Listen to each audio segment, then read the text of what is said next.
Okay guys, maulang hapon ngayon, August 18, 2026 ngayon.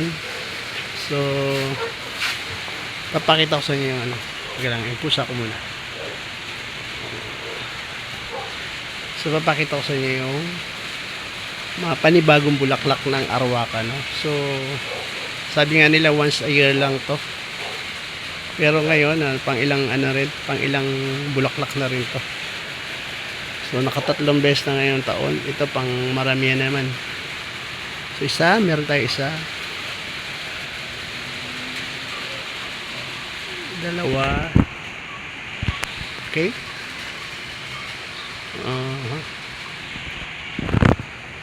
Tatlo. At meron din dito sa taas. Ayan. Apat. So may apat na magiging bulaklak.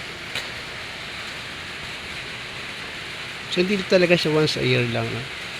Isang puno lang din ito. Napakaganda talaga ng Arauca. So marami rin akong ito punla ngayong bago. Ito.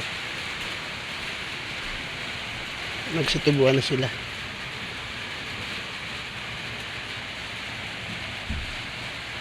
Okay.